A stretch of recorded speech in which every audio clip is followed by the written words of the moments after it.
Welcome to the MyWhoosh Sunday Race Club. And what a fast start there. We've just seen that line kick off, and we've seen a Category 2 rider in that green jersey go flying down the road. The attacks are going, and Knudsen now has managed to open up the gap. Mr. X100, who we are in with at the moment, heart rate dropped to around 122, which was a massive rest for him, but he's obviously decided the rest was too easy, because at 8 watts per kilo, he is now pushing on and launching an attack off the front of that group of 15 riders.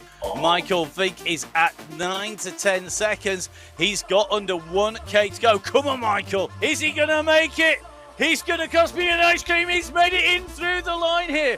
What a win there by Vink. And look at the sprint behind. The chasers come. The UAE clan team are going to dominate the standings. But the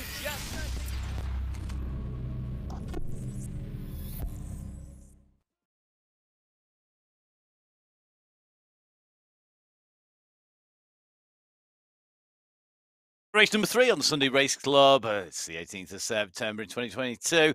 My name's Matt Payne, and as you've seen in the rewind, we had some great racing last week with Michael Vink taking a solo victory. And yes, I still owe him that ice cream, because I bet he wouldn't stay away. And if he did, I'd get him an ice cream. Well, I owe you one. Michael, amazing racing. The person who didn't bet on that and hasn't lost the ice cream is joining me in the studio. And that is Professor Emma Martin. You get your posh full name today. Hi, Emma. How are you? I'm good, thank you, Matt. And yeah, indeed, what a title and an intro. Welcome, everyone. It's great to be with you on the Sunday Race Club today.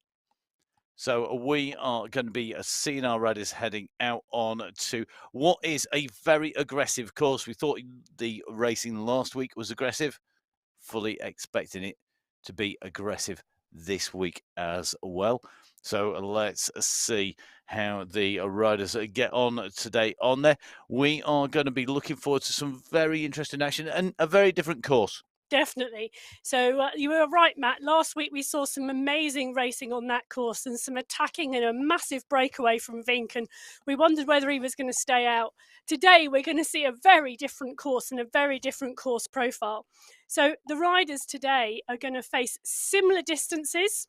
Yeah, so we're still sticking at around 45k. So we are at 44.8 kilometers today on the race course, but it's going to be a very different profile. And as we can see in front of us, there it is. So it is a completely different course. The start is a slight uphill followed by a massive descent as we go across the 44.8 kilometers with an elevation today in this men's race of 835 meters of climbing.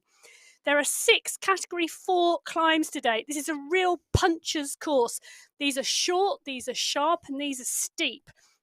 So it's going to be the same 2 Category 4 climbs, but the riders are going to do them 3 times. So around 900 meters with an average gradient of between 9 and 12%. Well, some very interesting gradients on there. Some really steep, short, sharp climbs. Real punchy course. Talmarib playing host to our teams. And remember, we have our 3 categories racing as usual. Category 1, Category 2, and Category 3. And this is based on the past performances in Category 1. UAE Clan team, the team that took the victory last time, and are the team to beat Team SZ. And that is Jakob Björklund and co, making sure they're teaming out there, qualifying for the final. Beast Mode PB Rose in the mix as well. And that's Christopher Thiem heading that one up. Yorkshire Pudding Express and Danish Pavlova. What can we say about them other than they are the teams who mix the racing up the most, because they are the aggressors who really animate the racing.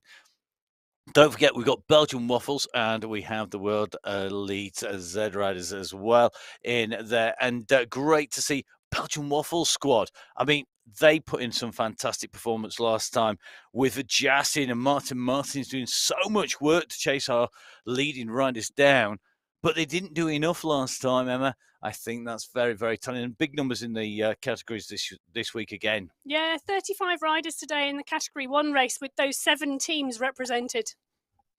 And Category 2, we have the UAE Falcons, Chasers, Dango Reality Invest in Colombia, my apologies, and Cycle Zone 1 as well as Climbers. Again, big race field, even more riders in Category 2, isn't there, Emma? This field is amazing today. 79, I'm going to say that again, 79 riders in Category 2 today and 14 teams represented. This is an absolutely packed field today. Indeed, the second raft of teams, DS Team, Team Italy and Team Italy B, very, very strong riders. Warrior Men and Hubbards in as well. I think it's going to be very hard to call our Category 2 racing. As ever with the men's race, it is a packed category and a category, I think, that is showing that real strength in there. And I'm really looking forward to seeing who can qualify for our finals in Category 2.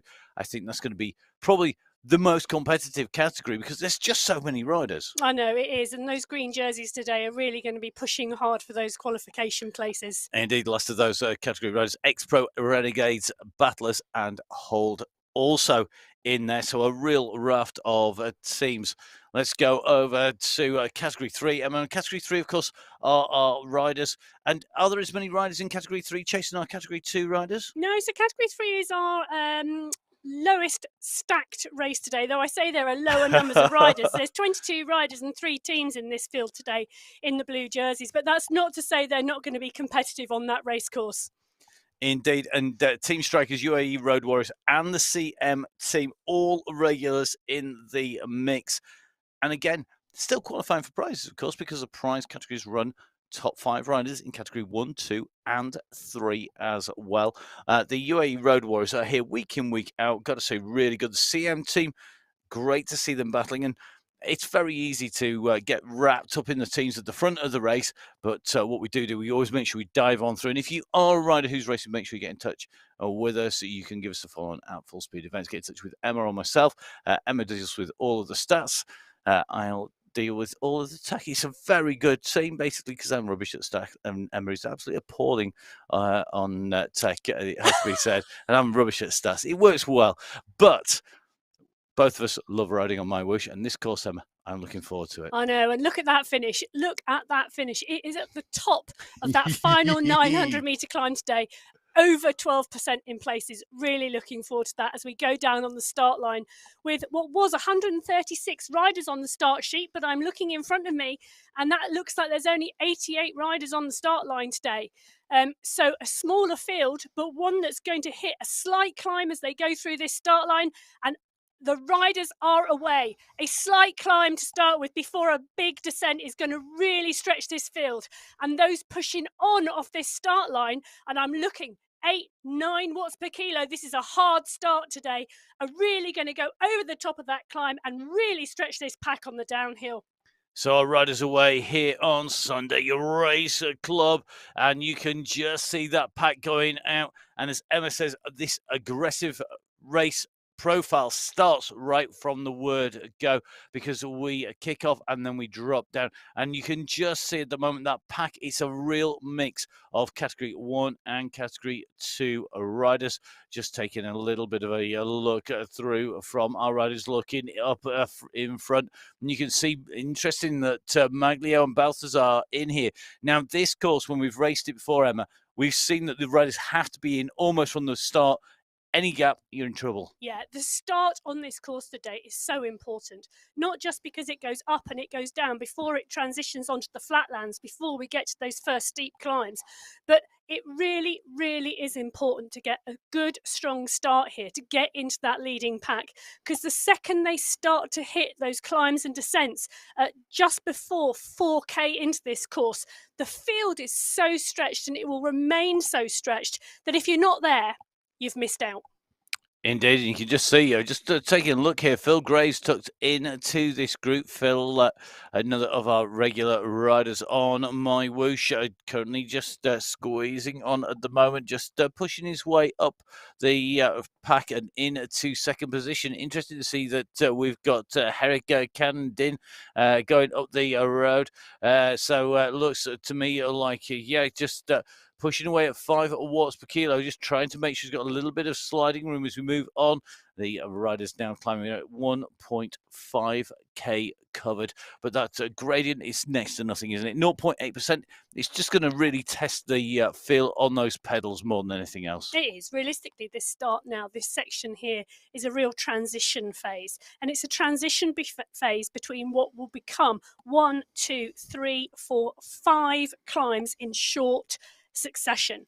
They're steep. 3 of them particularly are exceptionally steep, but 5 short climbs with a transition stage. And this is currently the transition stage that these riders are on at the moment. It's flat with a slight bit of rolling, but then it really is going to get interesting. Yeah, and that's what we are looking to see, isn't it? We're looking at the front of the race on the left-hand side. So we can see that Herc at the moment just pushing. And at the moment, with a decent gap here, this is a bit of a brave move. I'm not sure I'd want to go too hard too soon here. Big danger of getting caught. But it does give sliding room, doesn't it? Well, it does, but I'm a bit with you. I really wouldn't be pushing this hard this early on this course. It's not like it's a course where you can sit in a group and sit in a pack and take shelter, because the second we start hitting these really steep climbs, and let's just remind ourselves, these category 4 climbs, the first one is an average of 9%. The second category 4 climb is an average of 12.3%. So we are going to go really steep today, and these riders are going to really feel this in their legs. So that's a very brave category 2 rider going off the front there, because I really wouldn't be playing those tactics today. No, I think I agree 100% that, and that group behind are working well. You can just see with this shot, we've just always at Mr. X100 just patrolling the front here, and we see this time and time again, don't we? Mr. X100, the road captain, takes that lead, goes up, patrols the front, looks to see who's in the group, lets his team coalesce around him, and that is really critical. Yeah, and looking at this group with Mr. X100, so Graves, SS, Ferry, the watts they're putting out at the moment, they're sitting comfortably, 3.5, 4 watts per kilo. This is the type of pace I would have expected off the start line today with this group. And now they're coming into the first of those climbs. You can see it ramping up in front of them. And this is really, really key, isn't it, Emma? This is where that kick has to come. We're already at 7% and climbing, and very, very steep at the moment as they come up on to the climb. Just in with Tom Gates, a man who's known for his own breakaways and being strong. He's just buried into that pack. So this bunch on to the climb. Just watching them on the chase of the rose in front, and it looks like more aggressive moves on the front, but a real mix. And you can see, Emma, the yellow jerseys going to the front, the green jerseys starting to drop back. Yeah, and Tom Gates is we're in with at the moment as we see them move. Tom himself, a World Cup tandem racer, that is one fast rider. But as you can see, Matt, exactly what you're saying. We're hitting the steep segments now at 13.1% on this climb, and those yellow jerseys, as we would expect of our category 1 riders, are the ones starting to come to the front, as indeed they catch our lone category 2 rider off the front. Indeed, but look at this. Lionel Vujassin has taken the jump on Mr. X100. He put in an attack going in there, and we can see at the moment Mr. X100 closing down Vujassin. Vujassin, one of our regular riders up at the front, and Lionel Vujassin, a real interesting rider, ready for the Belgian Waffle Squad, but a rider who is right up there in the world rankings for esports cycling. A real fast rider, very, very strong. But we're seeing a real interesting move here as we look at our leading group here. We've got Mr. X100, Ollie Jones, Tim Cutler, Michael Knudsen up at the front behind Martins, Van Ace, Van den Eyck.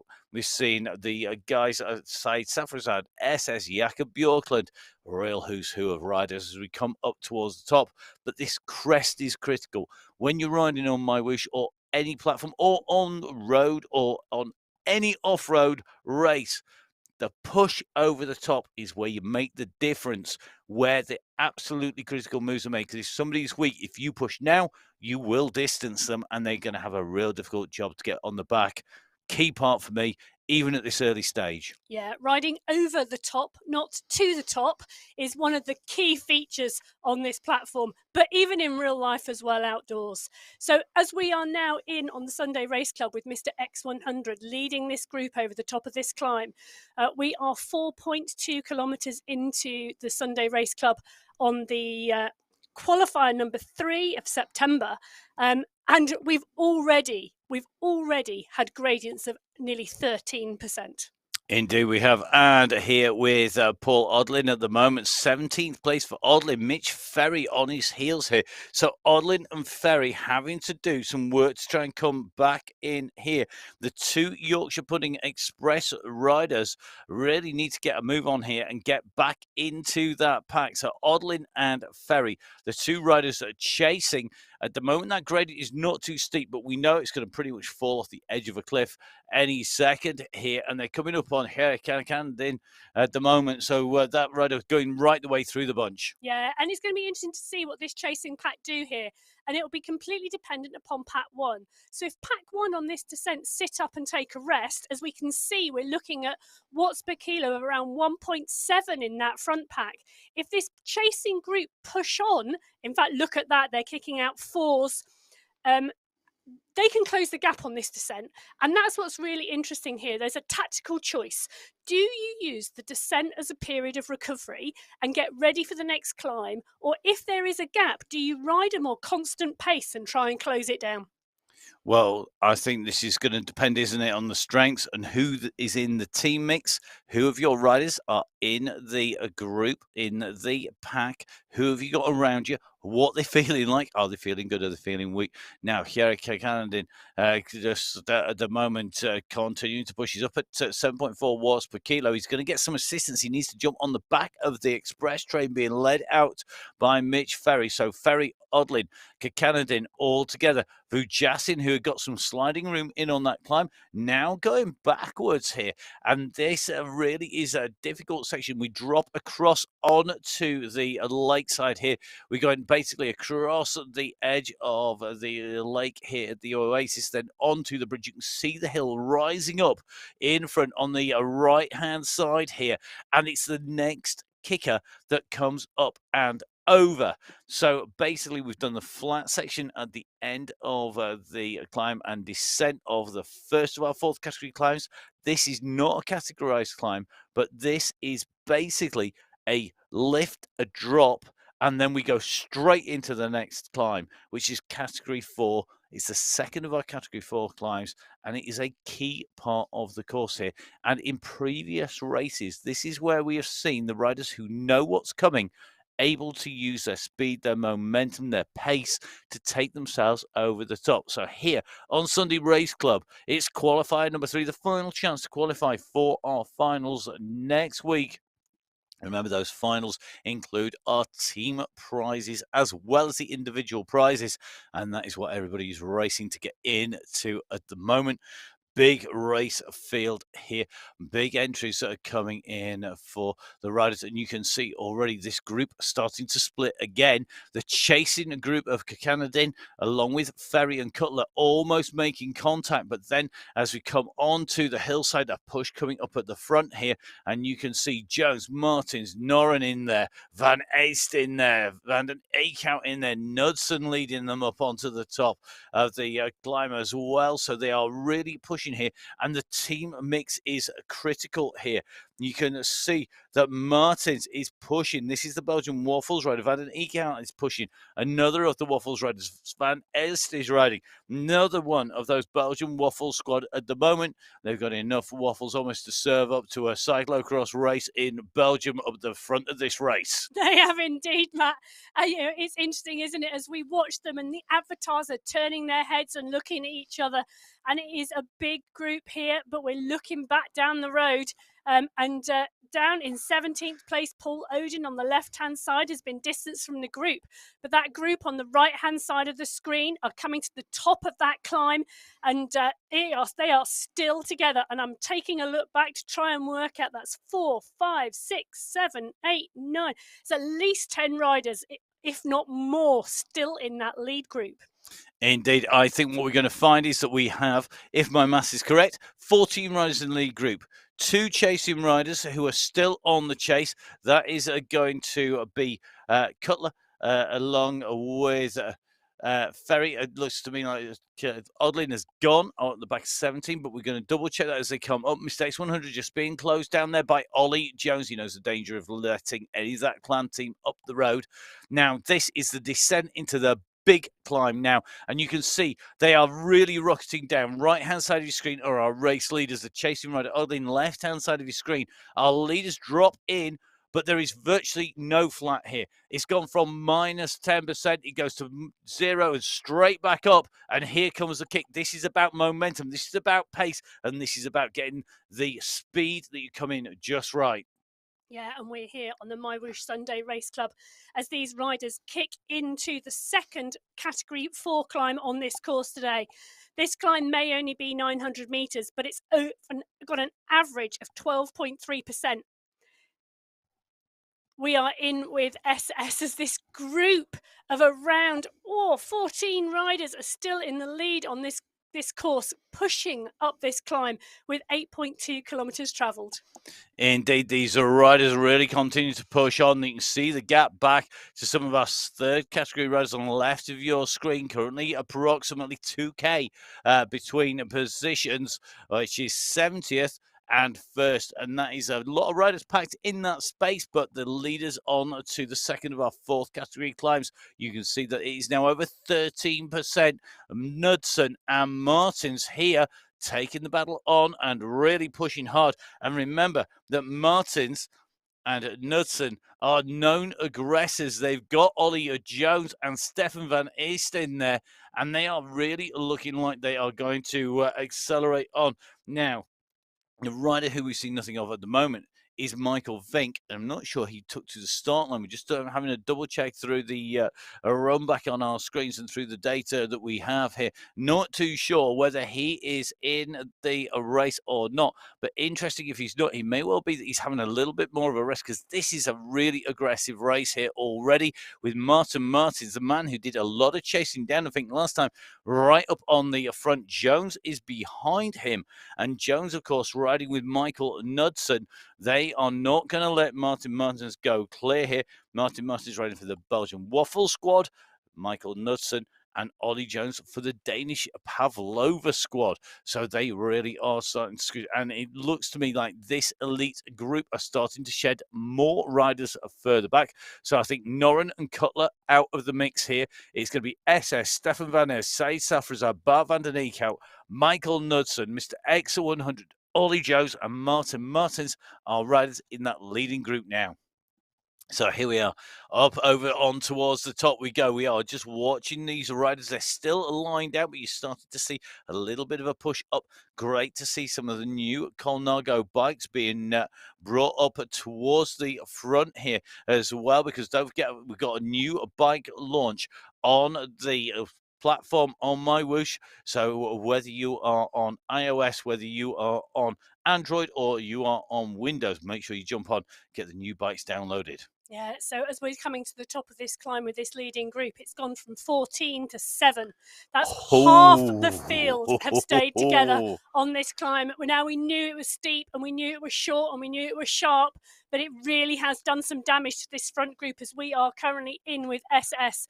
We've got Mr. X100, Michael Knudsen, Ollie Jones, Martin Martin, Syed Safrazad, Stefan van Elst, Bart van den Eekhout, and I'm looking at the list, and then I think that's it for the lead group. We've then got 15 seconds back at the moment to the chasers.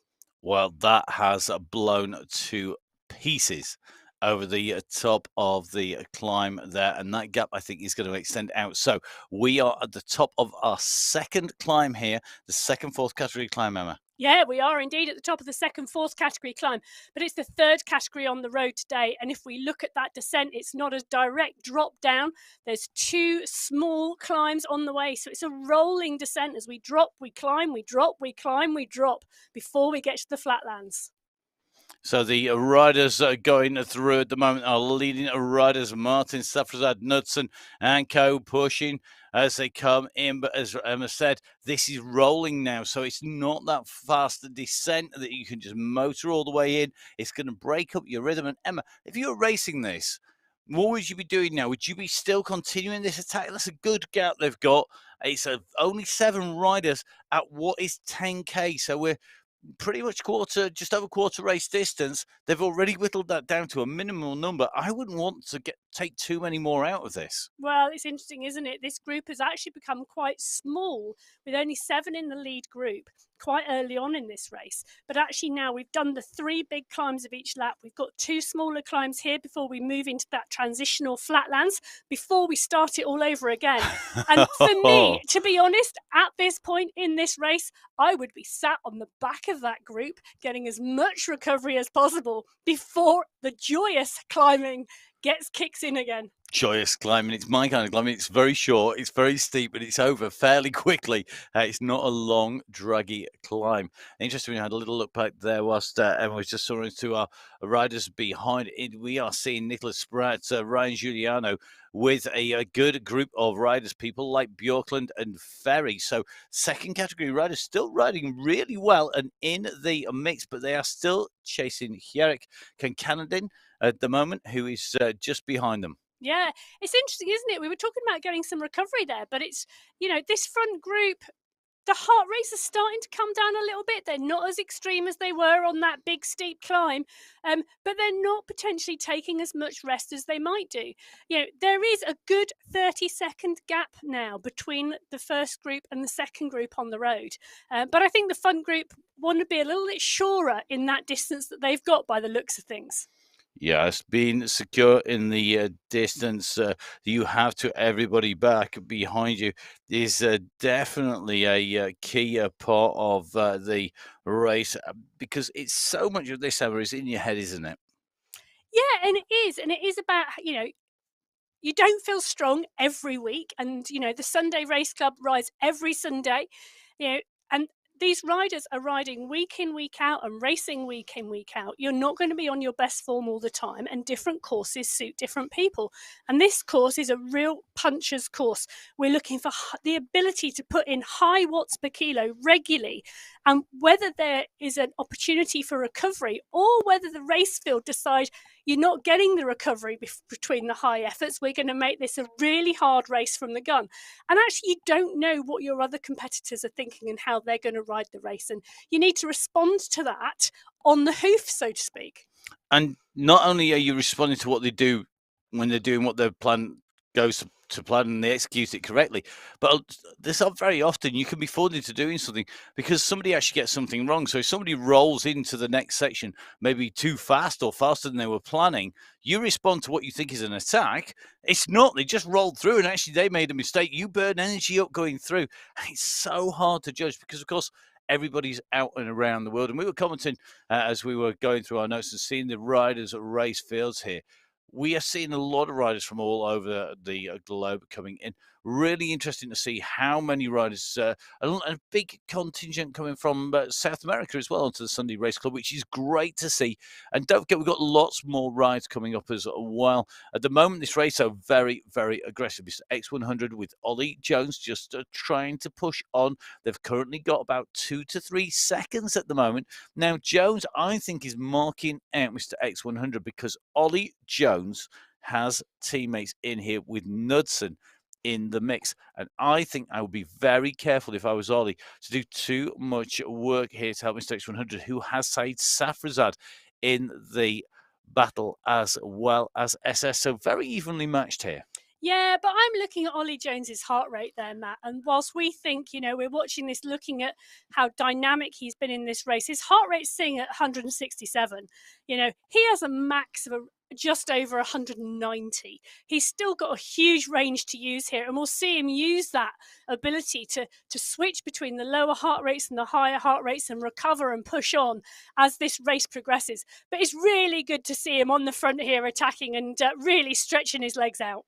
Yeah, definitely. And I think it's what I've noticed over the months is that the courses do affect who goes for it. But I think as much as anything, there's a lot of pride in particularly in our category 1. Category 2, because they're not at the very, very front of the race, they know what they're battling for. They're battling against each other, and they're quite strategic about it.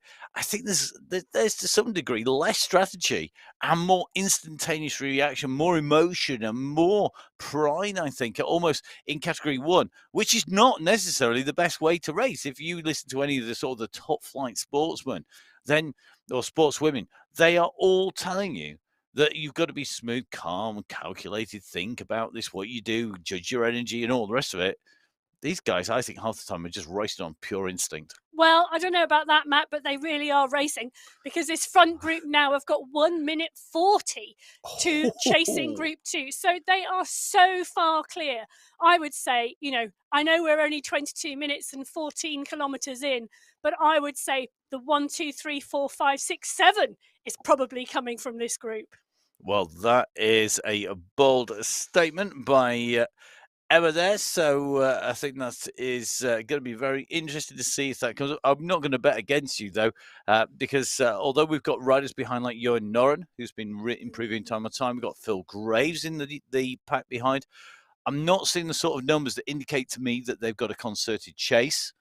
I'm seeing numbers that makes me think they've now made a decision. They're not going to ride. And the battle, I think, could well be between these front riders. Now, Ollie Jones, again, 7 watts per kilo coming out from Ollie, 6.9. That kick goes in. A response from Knudsen. Remember, we are just rolling off the side of the lake at the moment. And at 15K covered, we are traveling well along that race route. Remember, our next big climb is due to come.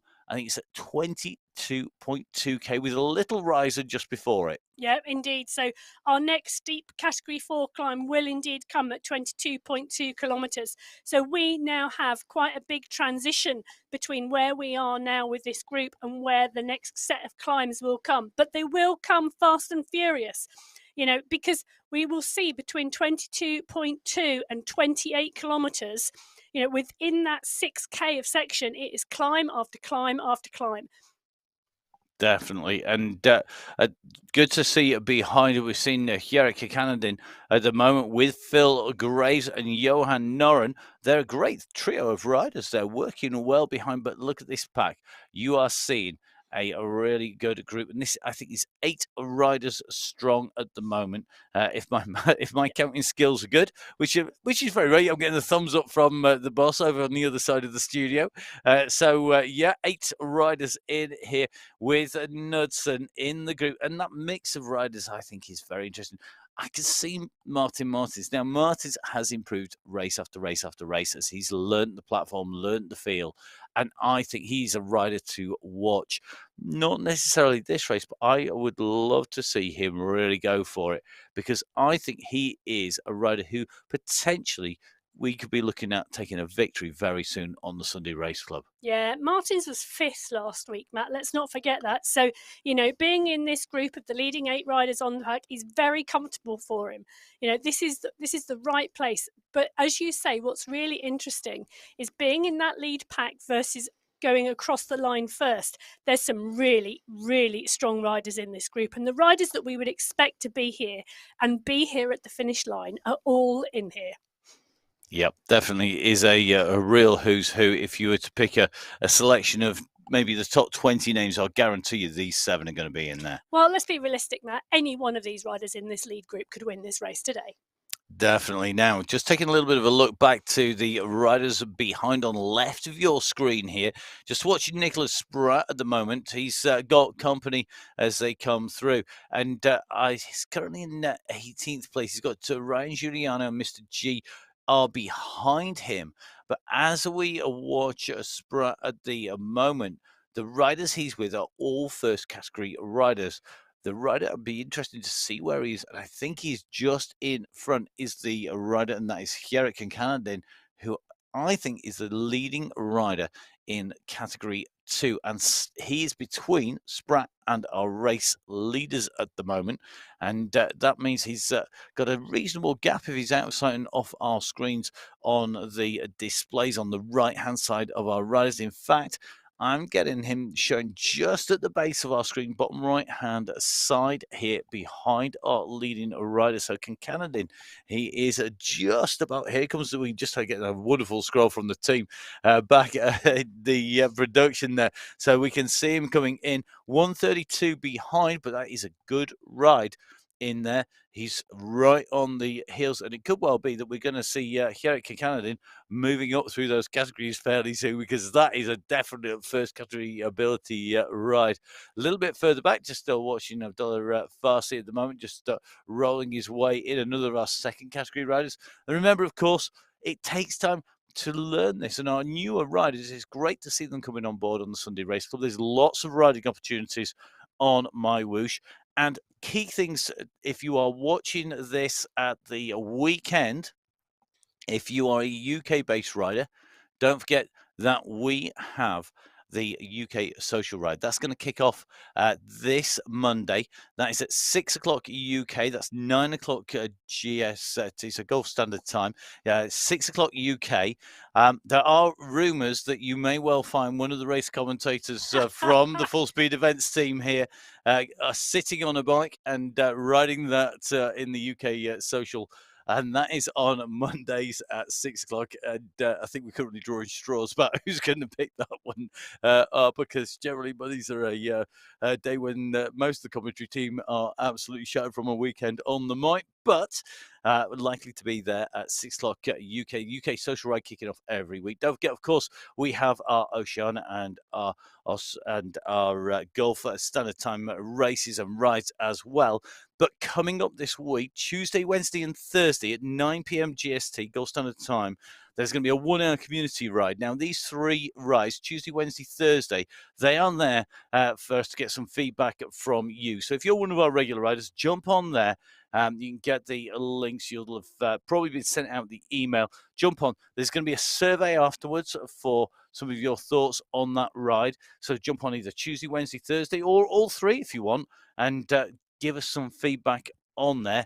And you're not likely to see us on there because we fairly regularly feedback from the commentary team here as riders and racers as well. But we want your feedback. So please, guys, if you're a regular on the race, jump on there and give us the feedback.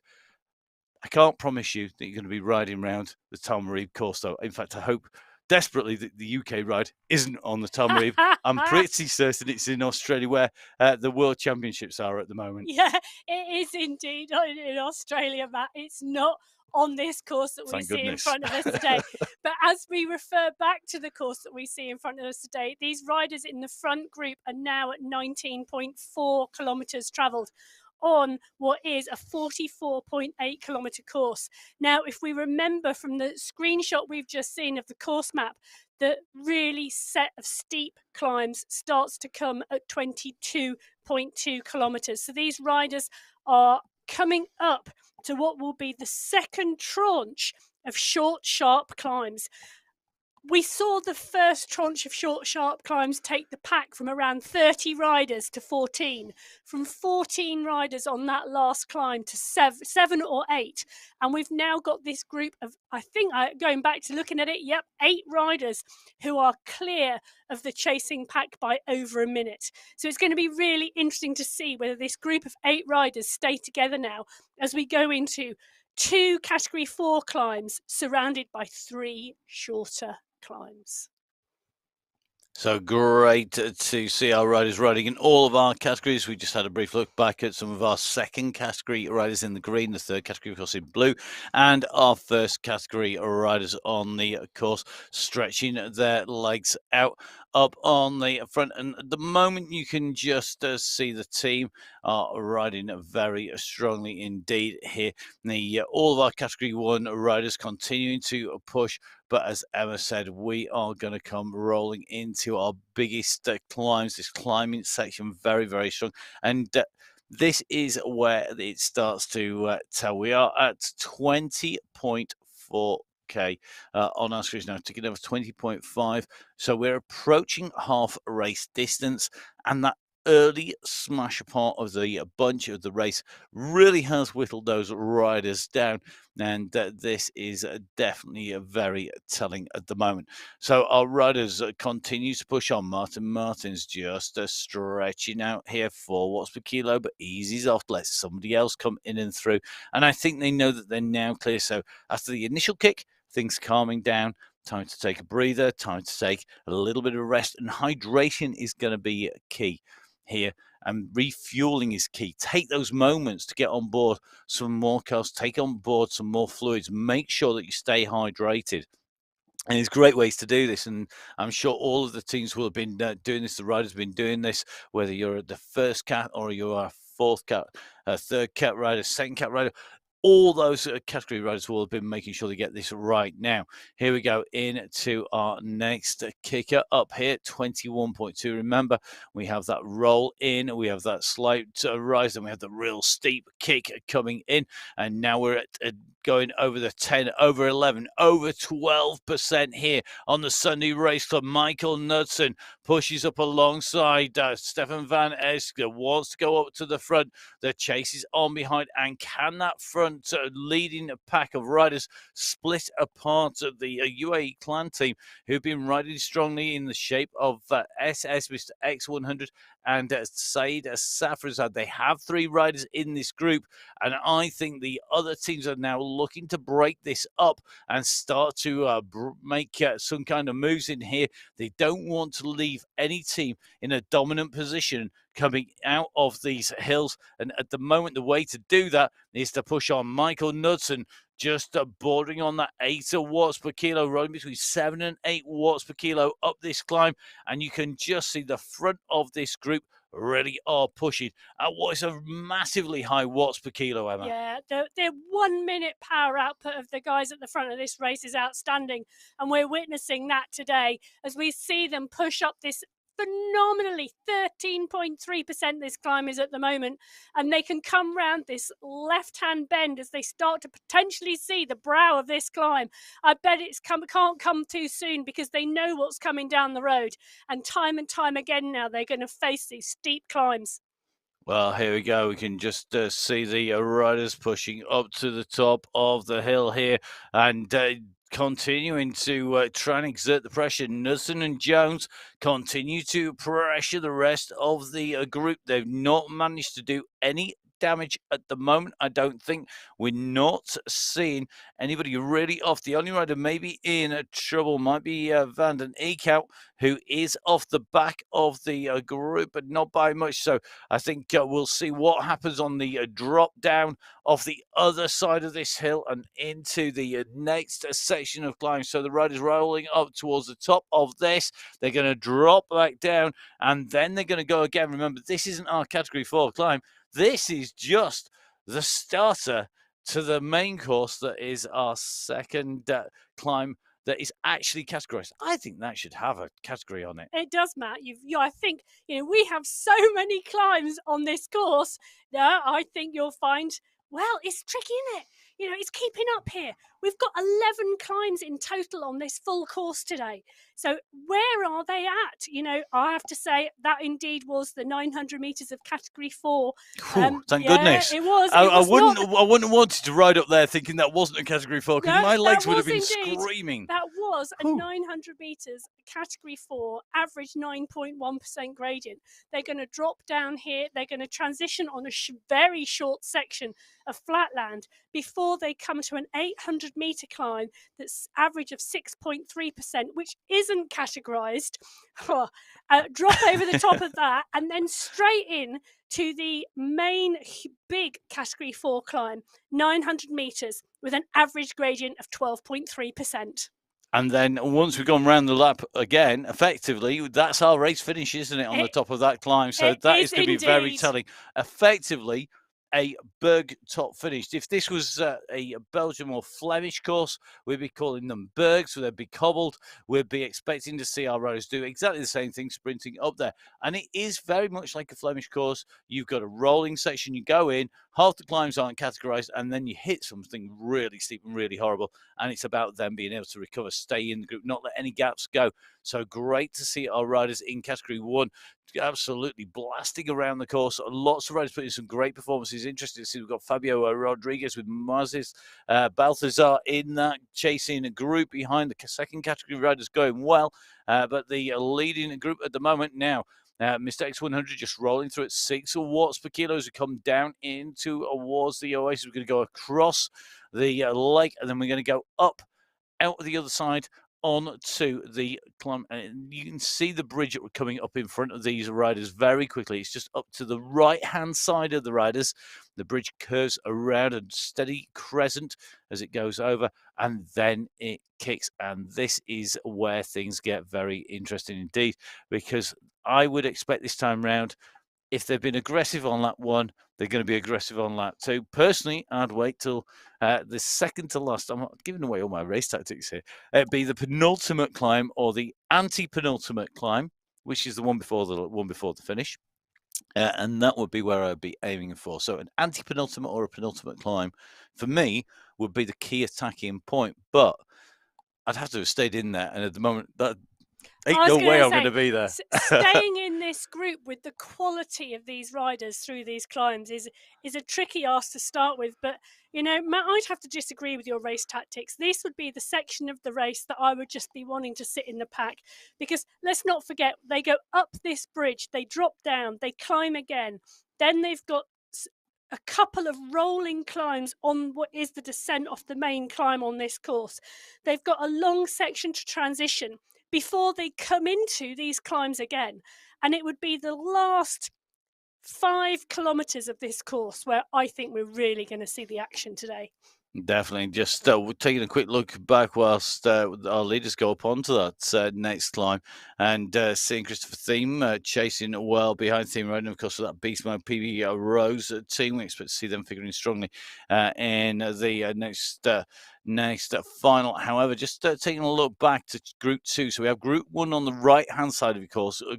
Of your screen, a Group 2 on the left-hand side here. Cutler coming through, rolling onto that next section, coming down in towards the oasis. The leaders, though, onto the climb on the right of your screen. But Cutler, I think, has decided that it's not all over yet, and he's in a very strong group here with Mitch Ferry, Phil Graves, Johan Noren. They have the power and the strength. They could close down, and there are 1 or 2 riders sandwiched in between as well. People like Jonas at Bjarhead just up there. So that could be a really, really strong group. So if the leading group that's being led by Mr. X100 on this climb at the moment go too hard too soon, if they have misjudged this, that waiting group behind the chasing group are just waiting to pounce. And I think you could see them make contact if the lead group misjudge this or they go too aggressive too soon. Yeah, they are about 950 metres behind this lead group. And you're right, Matt. You know, that group behind, Group 2 on the road, is now forming to be a really strong group of riders. And a group of riders we often see in the lead group on a course. So some of our key protagonists, people who we've seen take a big breakaway wins. We've got Cutler, we've got Ferry, we've got Graves, we've got Noren in the chasing group, trying to close down on the riders in front. Bjarne van den Eekhout, Ollie Jones in front. But look at the right-hand group at the moment. I think they've suddenly decided it's time to get a move on. They are currently doing 73 kph now, just dropping to 70 as they come off this climb. It's a 10% descent, but it's the instant kick from this precursor into the main climb that could well be putting that punctuation, that exclamation mark down on the race here today as they come in now. A kick up from SS. He's been quiet and just rolling in here quickly, covered. I think we're going to see Martin Martins pushing his way up on to the front with Knudsen. And I think this could well be where we see a couple of riders come into trouble with Saeed Safrazad, who's on the heels of Stefan Van Ace. They're clawing the way back into contention once again. But this is going to be tough stuff because you can just see, look at those watts per kilo. Again, we're seeing 6.5, 6.7 watts per kilo as they go up over 13% gradient. And these riders, Matt, will know what they can do. They will know what their limits are, and they will know what numbers and heart rates they can ride at and repeatedly ride at to actually cover this course today.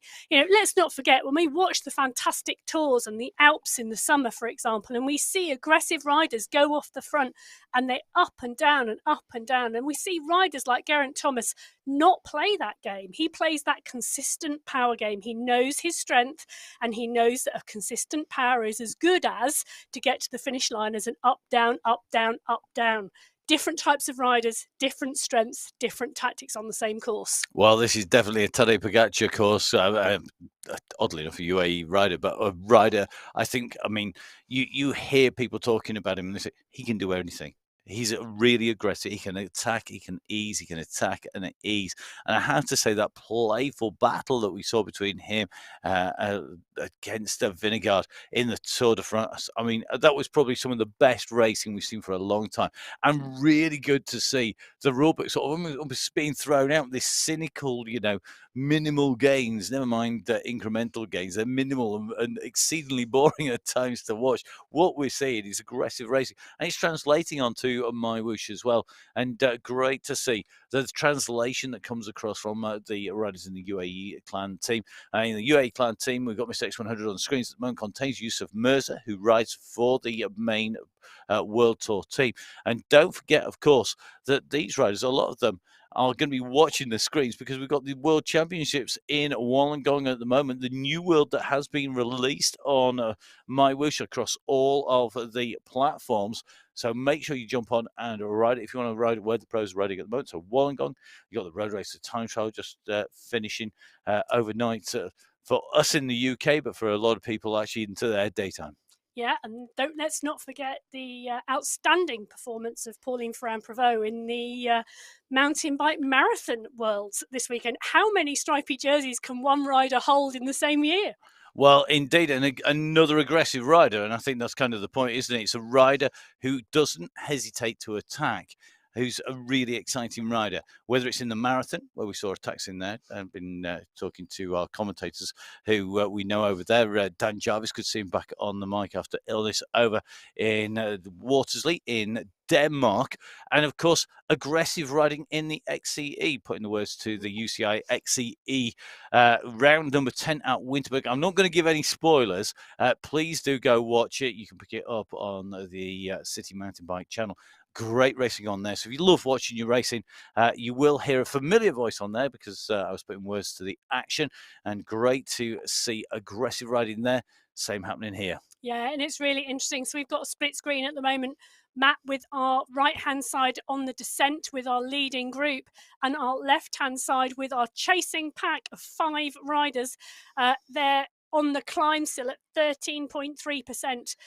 And looking at this now and trying to work this out in terms of how far back these riders are, and this descent makes it a real stretch as the descent goes really fast and the riders are still on the climb, but we're looking at 1.5 kilometers difference between these groups now. And that distance maximised by the lead group going over the top, doing the long distance pace, the fast section. So we often compare it to a concertina or a squeeze box, a musical instrument which basically compress the air and you open back out again. And basically at the moment, the groups, it's been opened wide basically by the climb on one side of it and the descent on the other. So it's got that big hill in between. When we go into a climb, for the leaders, then it's the other way around because it compresses back down again. The distance comes down. The time gaps basically stay the same. However, that is dependent on the riders and how they're riding, who's being aggressive, who is saving energy. Ollie Jones, famous for saving energy. In the right moves, right time, isn't he, Emma? But when it hits, he goes. And we see fantastic teamwork from the team that Ollie Jones rides with. Ollie, very often the protected rider until the last segment of the course. And we often see his teammates hitting and really making the pace at the front of the race. And Ollie sitting in and utilising that recovery and the draft of the team in front of him and the rest of the group of riders to fantastic effect for the finish line.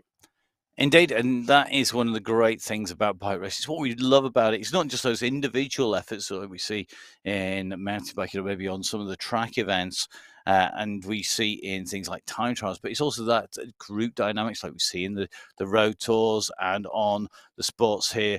It's very, very much a case that team tactics play such a big part.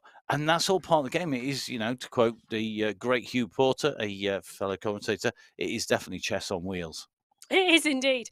So we are here on the MyWhoosh Sunday Race Club, and we are currently in with the leading group of 8 riders on this course as we travel through just over 29 kilometres of a 44.8 kilometre race.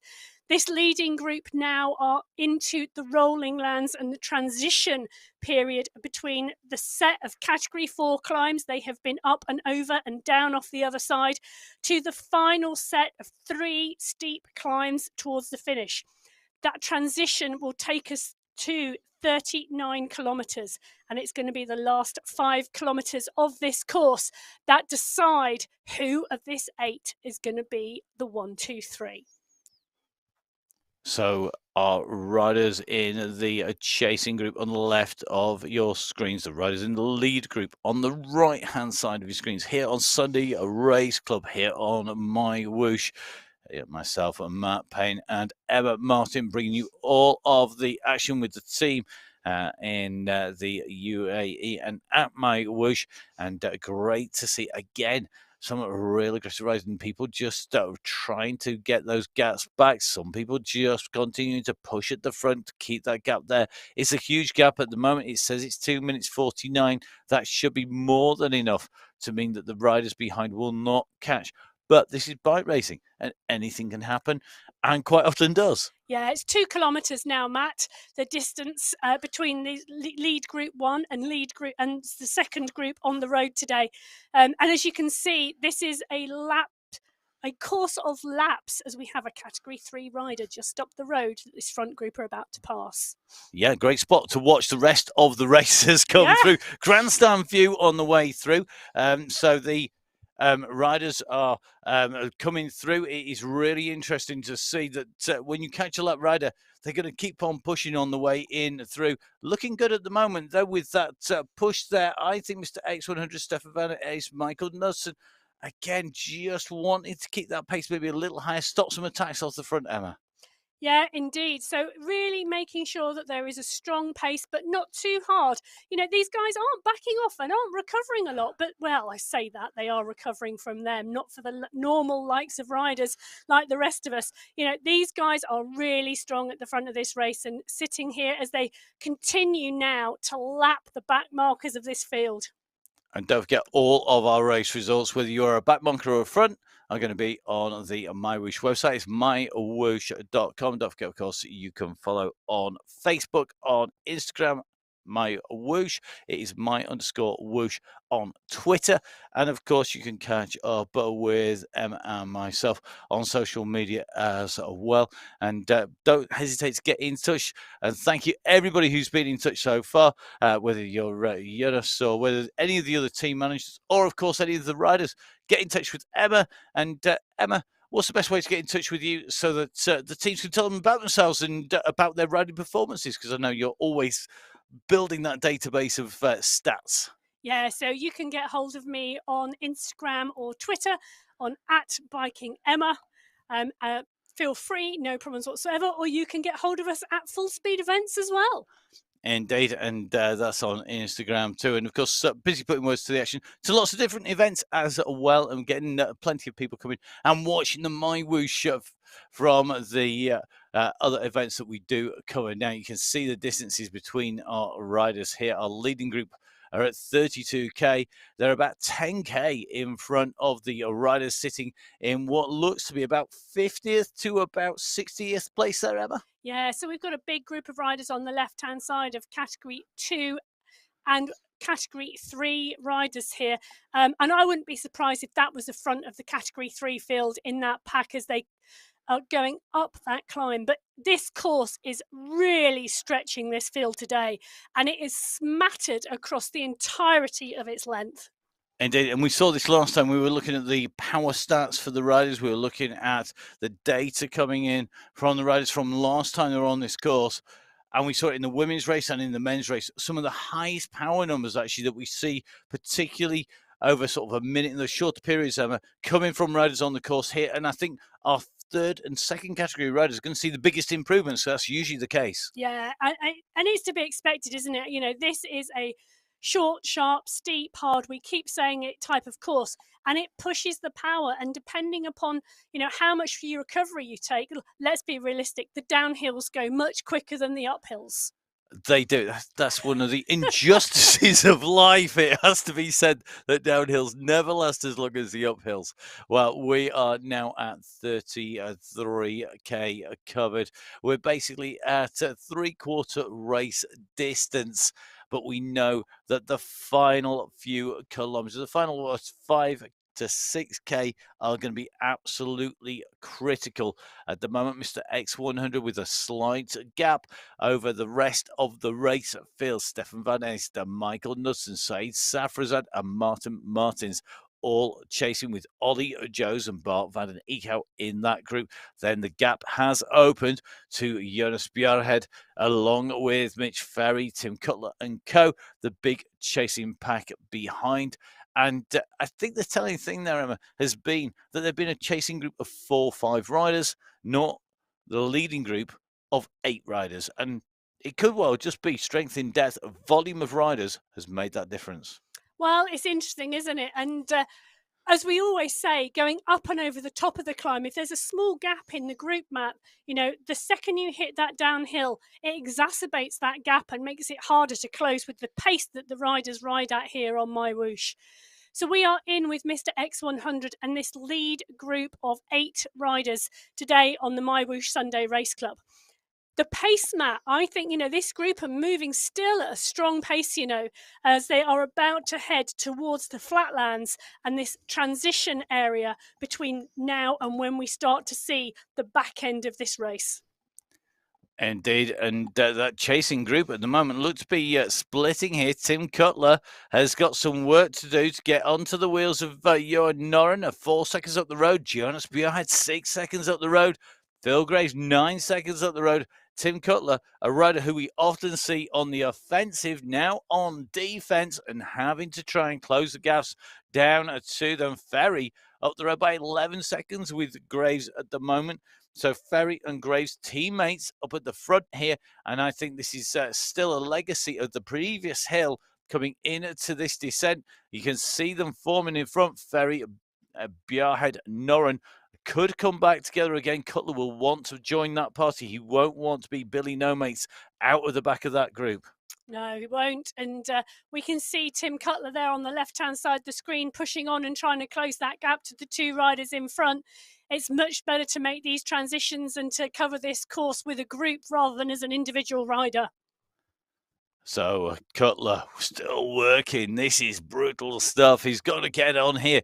Come on, Tim. Time to kick in. Get into those wheels. Get some kind of rest and then go again if you have the energy. But you've got to get in the wheels. And really interesting that Graves and Ferry are continuing to push the duo from that Yorkshire Pudding Express team. I think are aware they want to push up here and they know that they've got some good riders, some strength in depth up in the groups. Remember, Cutler, Ferry, Graves and Odlin all on the same team. The team to beat, though, the team of Mr. X100 UAE clan team, they are dominant. I mean, people like Pablo Popovich, Said Safrazad, they're good riders. We see them when we're looking at those race results across all sorts of platforms. They are strong. Yeah, and they've got a really interesting background as well. So Popovich, for example, Matt, was World Jiu-Jitsu champion before he retired from grappling in 2016, and cycling became his main sport. So a wide sporting background, in fact, across a wide range of our participants on these start lines today. You know, from jiu-jitsu to swimming to rowing to orienteering. You know, these riders have massive sporting backgrounds and have now come to esports and indoor racing. And racing on MyWhoosh and racing indoors it allows people who have maybe not been brought up. I mean, I was lucky enough or unlucky enough to be riding with the club from the age of about 13 and out and racing from that age. And really, it gave me that background to be able to race outdoors. But it's a very intimidating and difficult place to get into. Whereas if you want to come and join us on MyWhoosh, come and join in a ride. Come and join us on Monday night at 6 o'clock UK, 9 o'clock GST. Come and jump in and race on a tune-up Tuesday. Jump into the Sunday Race Club. You can come in, and it's really, really accessible, and you don't have to travel. I agree completely, Matt. You know, it is a fantastic vehicle, MyWhoosh, to actually get into cycling and get into bike racing, you know, because as you say, you can do it from the comfort of your own home. All you've got to do is log on to mywhoosh.com, download the app, and it is free. And you can sign up to a ride, you can sign up to a race, you can do social rides, there are training plans.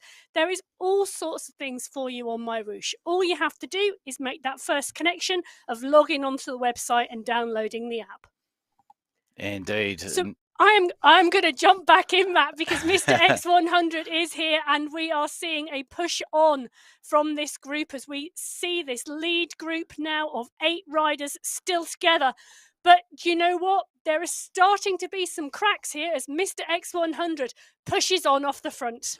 And that was a look across from one rider to another there. I think you and I sort of looked at it, but from different ends of the spectrum there, but the same action, isn't it? Yeah. Mr. X100 pushing on, the guys behind looking at each other. Ollie Jones now decides to go across. Mr. X100 decides to push a little bit harder. Jones makes a response to this. Mr. X100 sits up, and then Ollie Jones now has come across, but behind SS Saeed Safrazad, teammates of Mr. X100, have been towed basically back to him by the actions of Jones. Really, really interesting to watch the dynamics. They're getting twitchy, they're getting jumpy. This is the kind of moment before a go, go, go, where you really start to see people just getting nervy. If this was a camera that we had on the riders, I would bet you any amount of money, any amount of ice creams, no less, that the riders are all starting to tighten the shoes up and starting to take that last sip of the bottle and starting to put that last gel down and think about where they're going to go. Time is running out. I mean, we're at 37.4. What's the distance, Emma, that we're going to hit that the sort of the really first steep one? So we are going to start to see some climbing at around 38, 39 kilometers. So they are indeed, this is the last section of steady flatlands before you can see on the top right hand corner of the screen, the first climb comes, the second climb comes, the third climb comes, and they just keep coming until we get to the top of that category 4 climb, that 900 meters with 12.3% gradient. So Mr. X100 now on the attack again, gone clear on the front. I think it's going to be 6 seconds, the gap between Mr. X100. He's the man who has started that move. He was chased by Jones. He sat up. He didn't go with him. Jones then sat up and Mr. X100, I think, waited for Jones to ease and then kicked again. He didn't want to take him with him.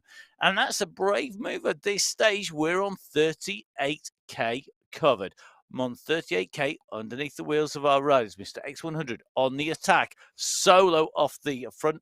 I hope he doesn't think I'm going to buy him an ice cream as well. This could get expensive over the course of the season. Well, it's interesting here. So we are looking at Mr. X100 pushing off the front of this lead group of 8. He obviously does not want to go in to these final 3 climbs with a group of 8 riders. And he's really making the action here today on the MyWhoosh Sunday Race Club. So our chasing group, left-hand side of the screen, our race leader comes on to the main screen here, Mr. X100 at the front of the race. And you can just see opening up the throttles, keeping the pressure on. And the group behind have got to be careful here. They are not playing, Matt. Honestly, look at it. This group behind, these 7 riders behind Mr. X100 are taking a period of recovery. You know, they are banking on the fact, I think, tactically, that Mr. X100 will not stay away over these 3 steep, sharp climbs. I think they think they're going to catch him. But that is risky. Remember, of course, that they've got Saeed Safrazad and SS, who now are going to get a free ride. We're going into the climbs here. Mr. X100 is about to kick his way up. He's going to come past the guys here. Absolutely warp speed because he goes onto the climb. He's got the gap. His teammates don't need to make any of the chasing. They're going to get a free ride behind.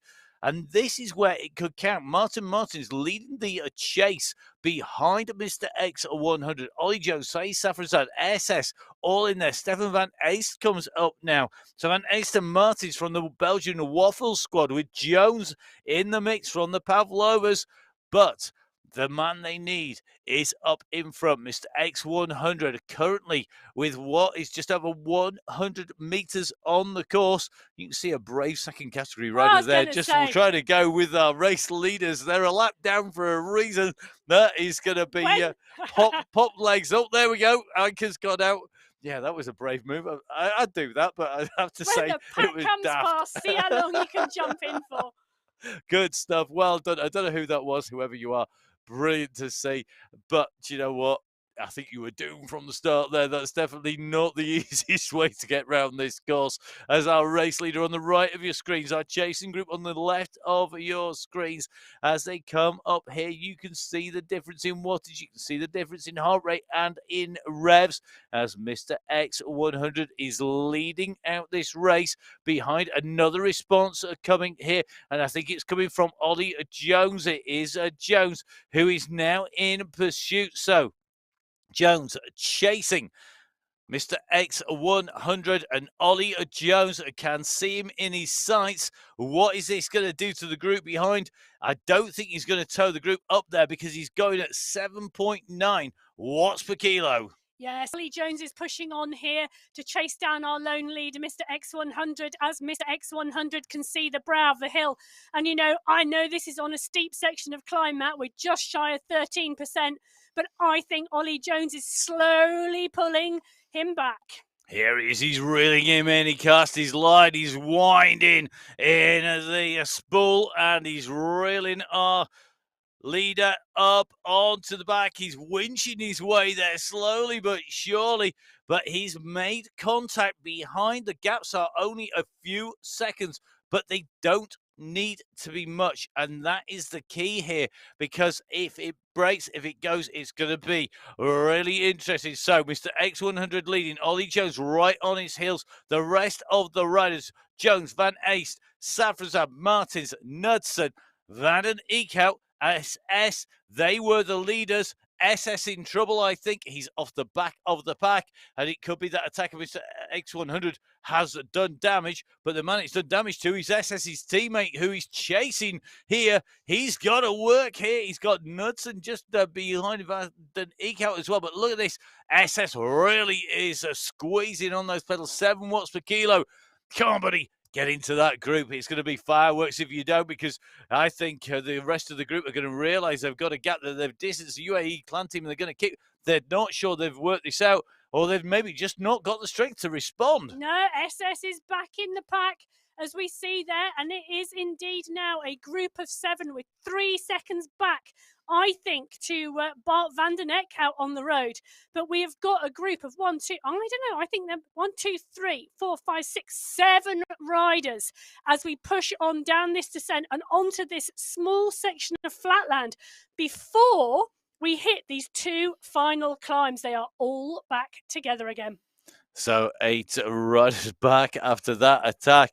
And what damage has it done to legs? It's not always what you see. It's not always those gaps that you see that have been the result. There's often a delayed onset fatigue that sets into the rider's legs because they've just gone on the attack, they've chased an attack down, and the brakes and those changes in rhythm really does mess with the riders on the way through. And there's only so many times you can dig in super deep that you can go into that red zone.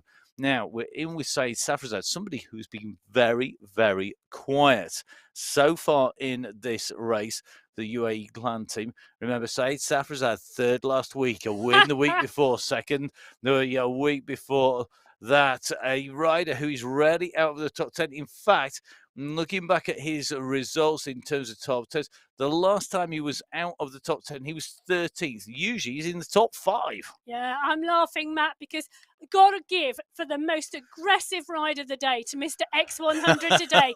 Because as we go round this right-hand bend to the bridge, and we can see the rise on that bridge in front of us over the water, it's Mr. X100 putting it in again off the front of this group. He is indeed. And look at this. He's just under 6 watts per kilo. Normally, in a race, that would not be enough to keep you clear.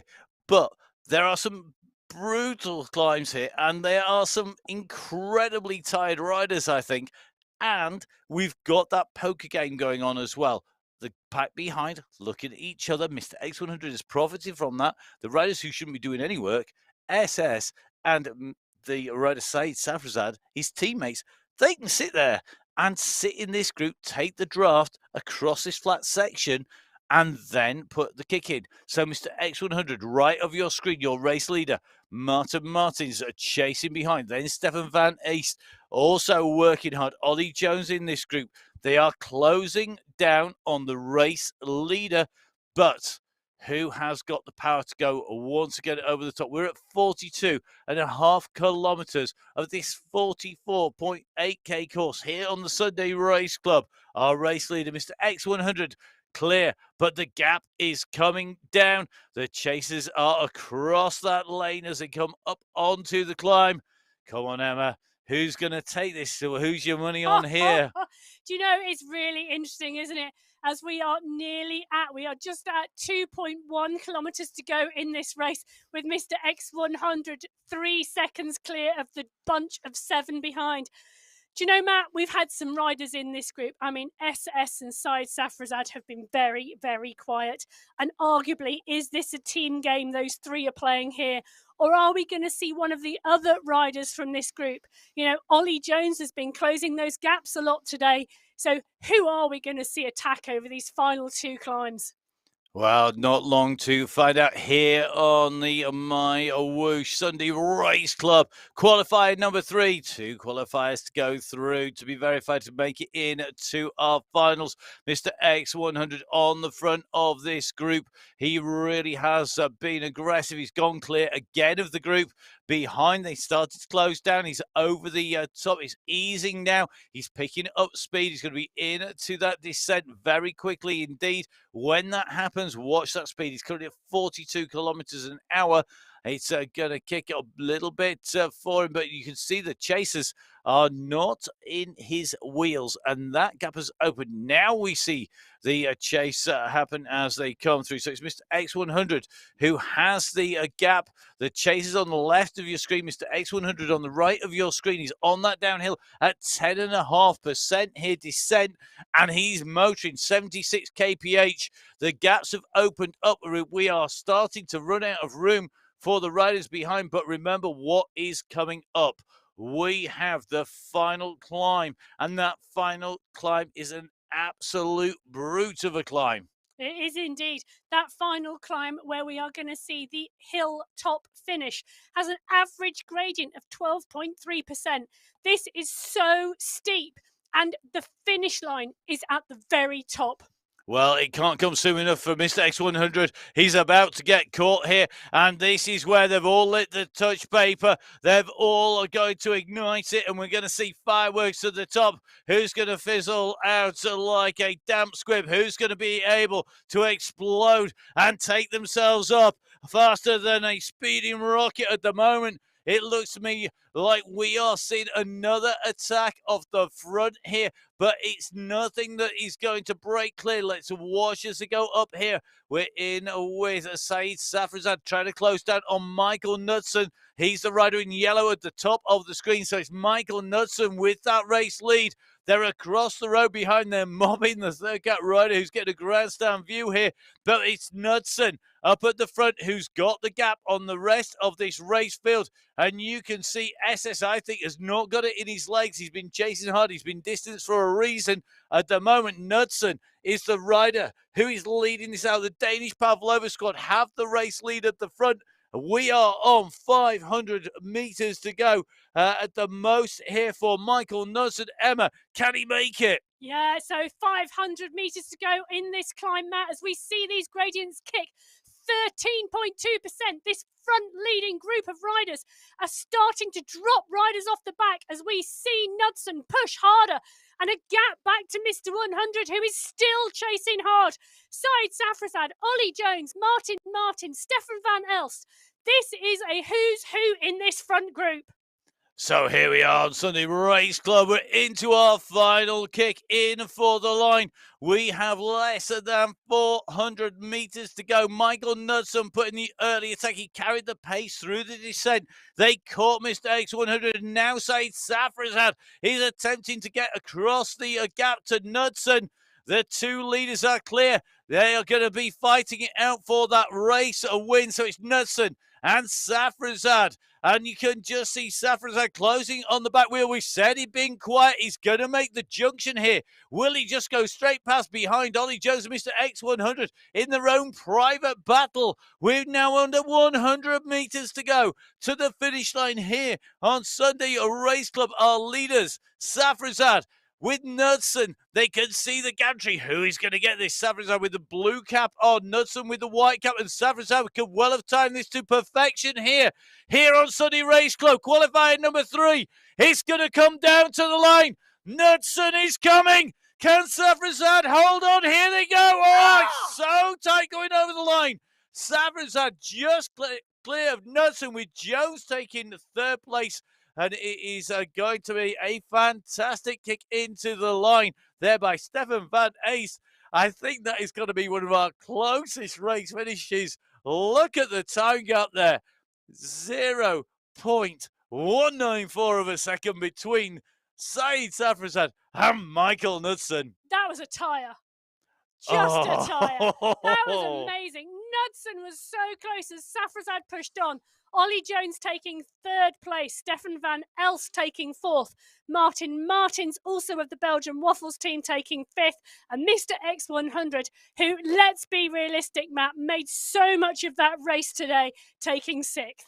And look at that, the Belgian Waffle Squad are going to be rewarded for all of their work there, because they're going to be top team here today. Stefan van Eest coming in through, with Martins coming in over the line as well. And you can see the rest of the squad making the way in. And look at the gap that opened up. This is SS. He was in that leading group. He's just come through. He's 1 minute and 10. I'll repeat that. 1 minute 10 down. A rider of the class of SS being distanced 1 minute 10. He tried to stay with the pack, and when his legs fell off, my, did they come off on there. I think the whole bike came to pieces underneath him. Yeah, but let's be realistic, Matt. He knew he had 8th place fair and square, because I think we're going to see a 2-minute gap back to 9th. 2 minutes. That is a huge gap for our riders here today, if that is the case. What a great race. Saeed Safrazad, not surprised he's spinning his legs out at the moment, just up the road here on qualifier number 3. Oh, what a result. So Saeed Safrazad taking top spot there, Michael Knudsen in second, Ollie Jones in third, Stefan van Eest in fourth, Martins in fifth, Mr. X100 in sixth, Bart van den Eekhout in seventh, and SS in 8th place. In terms of the team competition, it is Belgian Waffles with the win from the UAE clan team. This is in category 1, of course. So the Belgian Waffles squad with Van Eest, Martins and Van den Eekhout ahead of Safrazad, Mr. X100 and SS as they came in and through the line. They're the top 2 teams in category 1 here today. That was one brutal race. There is no other word for it. And Emma, I mean, riders like Phil Graves, we're seeing on our screens, just distancing that early stage. He's going to come in here, he should, in theory, come through to take a good finish here, but not where we would expect him to be, maybe. Yeah, so Philip Graves here with around 300 metres to the finish line now. Will look to finish in 9th position if he holds this pace where he is. Mitch Ferry about 20 seconds behind him. Johan behind him even further. You know, these are really good, strong riders who are in that group of 14 riders when we went through that first section of climbs today. But that first section of climbs whittled that group to that lead 8. And indeed, Phil Graves here can now see the finish line, and I bet that's a really good welcome sight as Phil Graves pushes past these lap riders to that finish line at the top of this climb. So it's going to be Phil Graves who's going to come in for 9th place, and I don't think Emma's prediction of 2 minutes is going to be far wrong at all. We have our second category riders approaching with Yerrick Kanadin. I think it's going to be clear taking that as they come in through the line. So Phil Graves coming through for the Yorkshire Pudding Express in 9th position. And remember, of course, this qualifier race number 3 of 3, which means that our riders now can do no more. They have to verify those results. They have to make sure that they get all of the data submitted, including that second power meter going in, as the top 10 is rounded out by Mitch Ferry. So, qualifier race at number 3 done in our men's competition. Finals next week. Don't forget, of course, we have our women's race here, qualified number 3 in the women's race, and we're expecting that to be full of fireworks, just as the men's race has been. Emma, great racing today. Where can we catch up with you on social media? It was indeed fabulous racing today, and you can find me on Instagram or Twitter at Biking Emma, or of course at Full Speed Events. And of course, you can catch up with me, Matt Fixer Payne, on Facebook, on Zwift, on Strada, on everything, any platform you can possibly find. So, from me, Matt Payne, from Emma Martin, from the whole of the team at MyWhoosh, make sure you stay safe. Subscribe to the YouTube channel, and I'm going for a coffee. We'll see you soon.